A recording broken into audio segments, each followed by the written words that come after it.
Me here in chapter 13 of Fundamental Christianity. In this chapter, I'm talking about life and parables of Jesus Christ. Today, as I told you yesterday, I'm talking about humility. And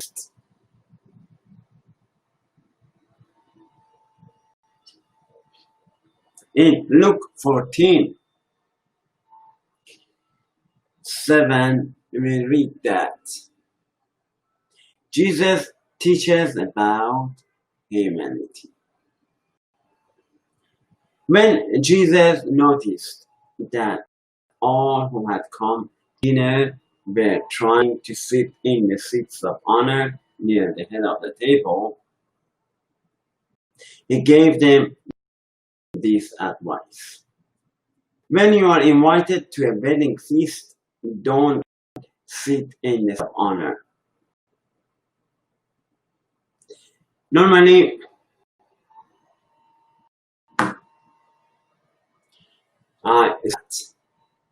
in any community, any church, because it's a real hope of the gospel preaching.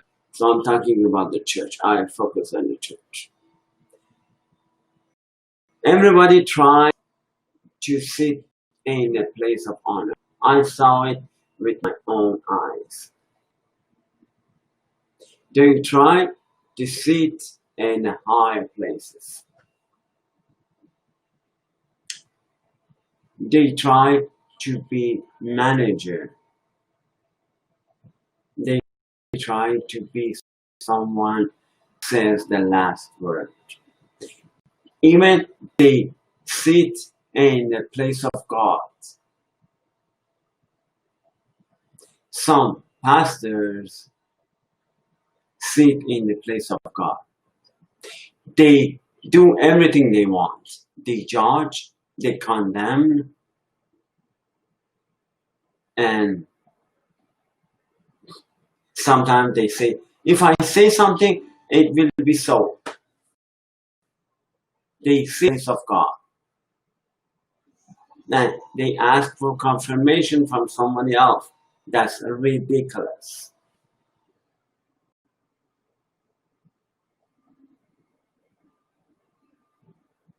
Right?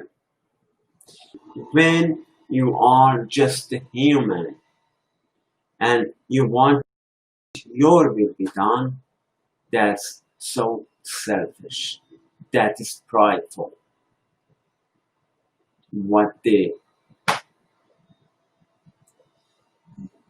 But Jesus said, when you get to a wedding feast, don't sit.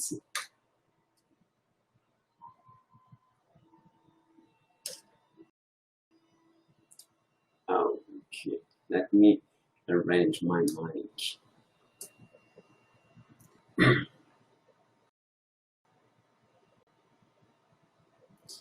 Okay, that's so much better, I guess.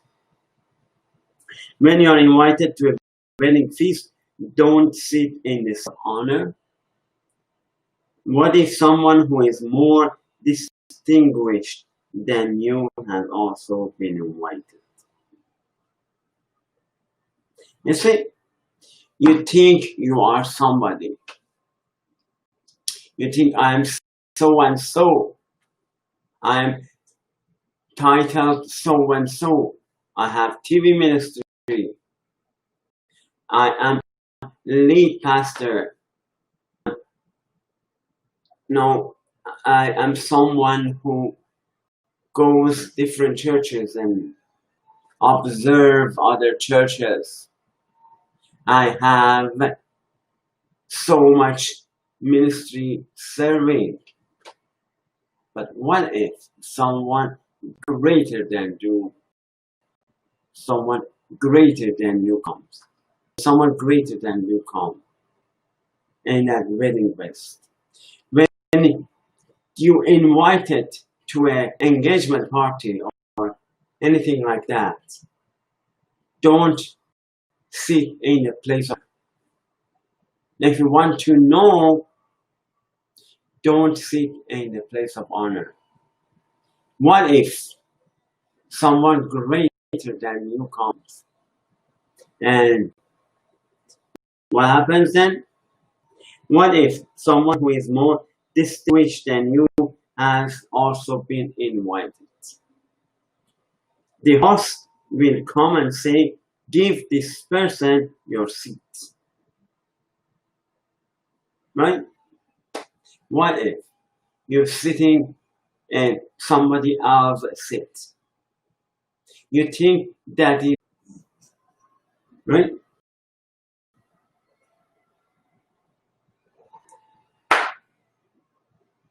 I saw with my own eyes people get embraced. They told me, you embrace us.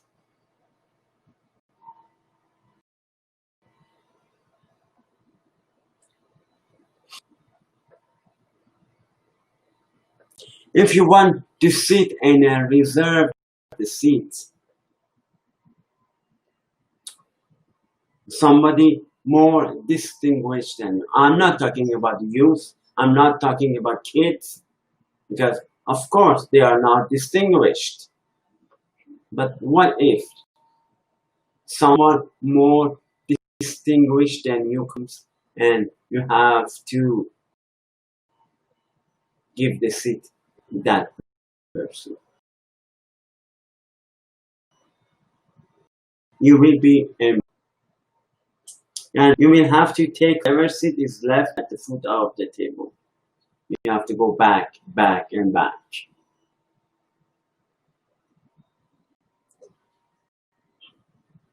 Instead, take the lowest place at the foot of the table. This is the wisest things that you can do. Instead of sitting in the place of honor at the top, place in the back of the room. Then the host comes and tell you, come forward and sit closer. If you want to see, come closer to the altar, not at the back of the room. At the back of the room, you cannot see anything.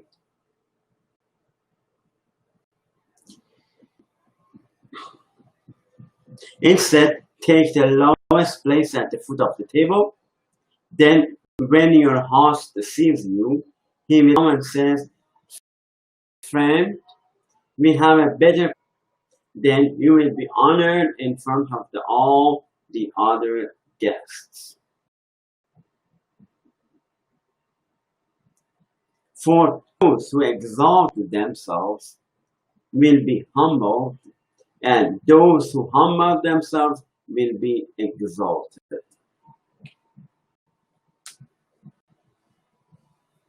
Right?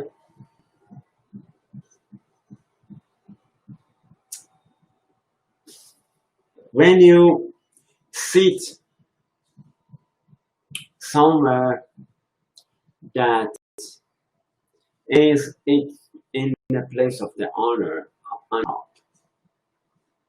they take you down. But if you sit somewhere in the lowest, they see you. I remember just one thing. When I started my job, actually was that I had in consulting engineering. I had graduated from University of Geology, and they hired me in engineering consultation. And I went working in the lab. I went there. I was working and working and working. I was doing my duty. Someday, somebody from the office upstairs come and told me, "Come upstairs, we need you upstairs." Actually, she called me, "Engineer, mister, come upstairs, we need you upstairs." That's when I go forward and go to the office.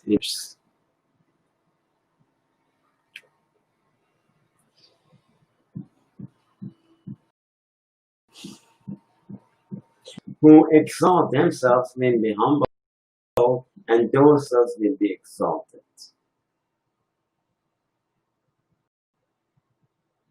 Then he turned to his host. It was feast. It was the wedding feast, right? It was in a wedding feast. Then he turned to his host. When you put on a luncheon or a banquet, yes, another story now. Jesus Christ invited a wedding feast, but he that situation to explain something. First, said about humility. That I'm explaining the humility for you. Humility is don't show off. Don't try to be someone else. Don't sit in other people's seats. When you sit in the front row all the time, maybe somebody comes and tell you, go and take your seat to somebody else who is more distinguished. That is humility. You have to sit. They tell you that, oh, come and sit in the front row.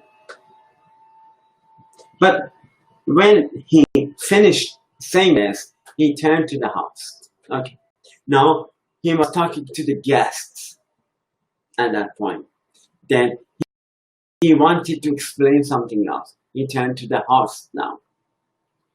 When you try to invite somebody, when you put on a luncheon or a banquet, he said, don't invite your friends, brother, relative, and rich neighbors. For they will invite you back, and that will be your only reward. When you want to invite, don't invite the pastor. Don't invite the rich people, because they return your favor. When you want to invite somebody in your TV ministry, don't invite somebody who is so famous that you use them for propaganda. Use somebody who has genuine testimony, not someone who tells lies all the time. We know who is telling lies all the time, so don't invite them. Instead, invite somebody. Don't invite your friend. Don't invite your friend. Don't invite your mother. Don't invite your rich neighbors.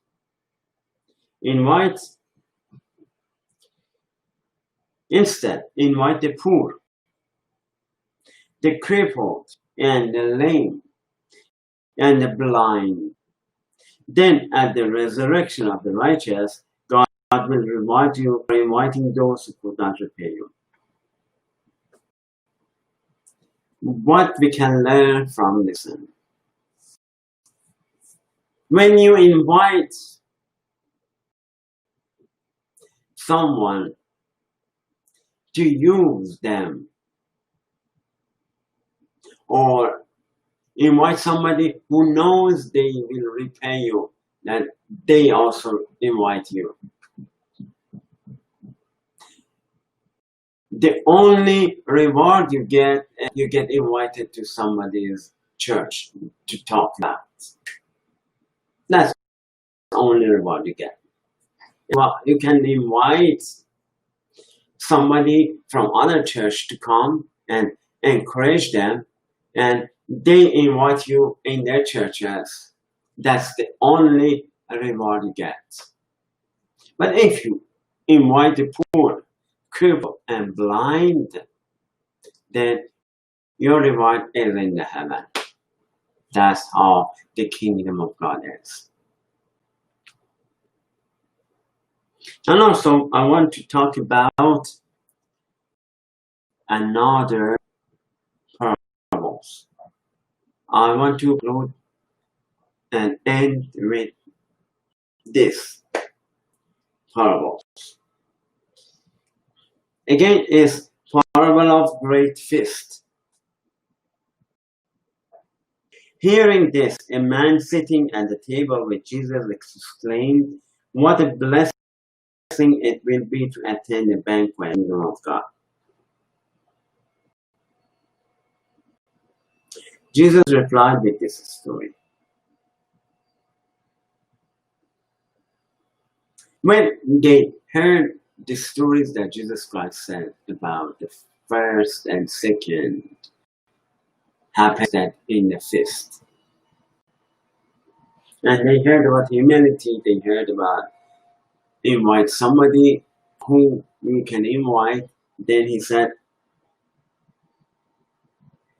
a man sitting at the table said, "What a blessing it will be to attend a banquet in the kingdom of God." Jesus replied with this story, prepared a great feast and sent out many invitations. When the banquet was ready, he sent to tell the guests, "Come, the banquet is ready." But they all began making excuses. One said, "I have bought a field and must inspect it. Please excuse me." You see, another parable about the feast. So somebody invites somebody had a banquet feast and invite some people.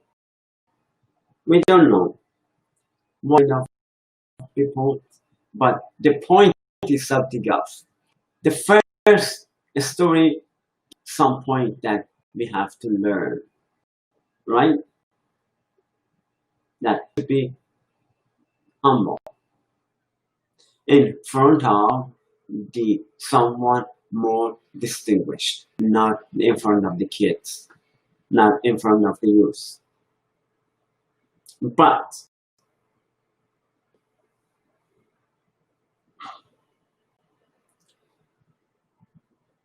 the second point is,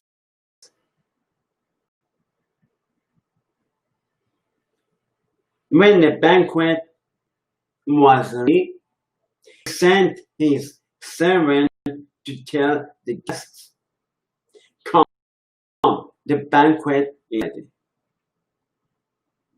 But they all began making excuses.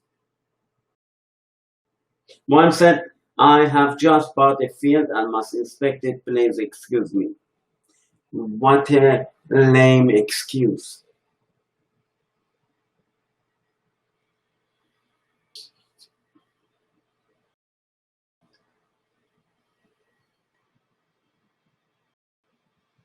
Not a field. Maybe he wants to build a church. I don't know. He bought a field and he must inspect it. So he didn't come to the feast. He rejected the invitation.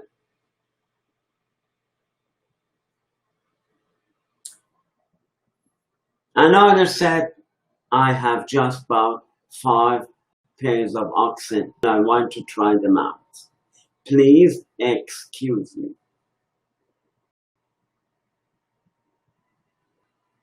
So, another lame excuse. I have just bought 5 pairs of oxen and I want to try them out. Go to the wedding feast and then you can try the oxen. Why not accepting the invitation? Another said, I just got married so I can come. Another lame excuse. All of them are lame excuses. I just got married so I cannot come. What the? The servant returned and told his master what they had said. It's an invitation. When you send the card invitation and you say SVP please, actually it's wrong when we say SVP please, because SVP is a French word, s'il vous plaît. It means RSVP, répondez s'il vous plaît. S'il vous plaît means please. When you say RSVP please, it means please, please. It's second time please. You cannot use please with please. You already said please. So reply. When you invite somebody, you said please reply or RSVP, not RSVP please.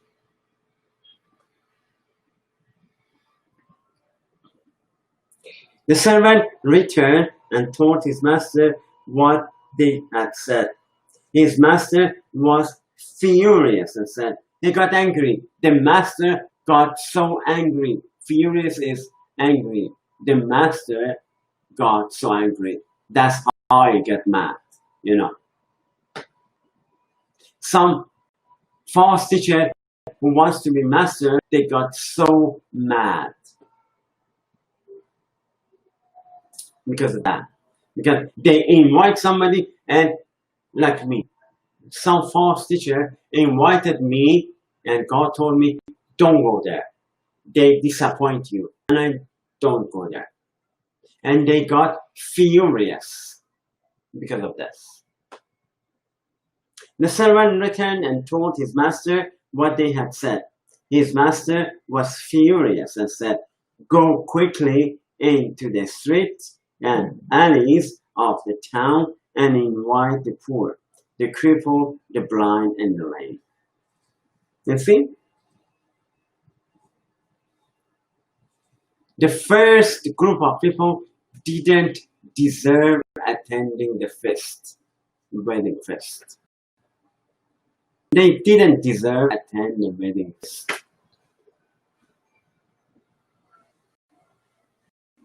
But then host invited the lame, crippled, the blind, and the poor. You see, the first Bible, we said that you should invite these people instead of rich people. So why bother invite the first group that they make lame excuses? Invite the second group, poor, crippled, and blind, and the lame. Invite them to the wedding feast.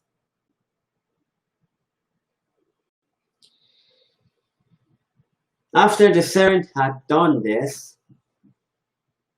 he reported, there is still room for more.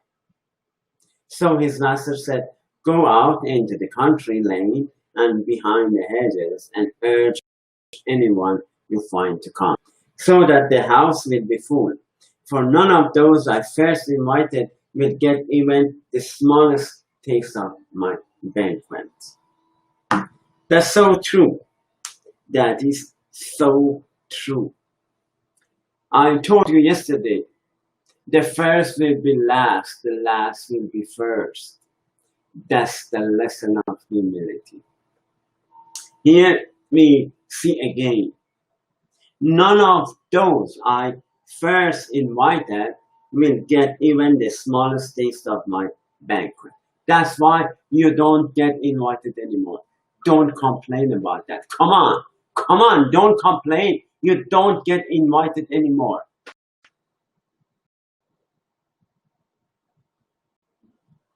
Because first invited, but you don't taste even the smallest taste of banquets.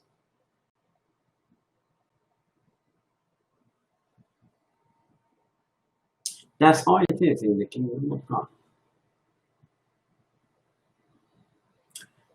Peace of God be with you all.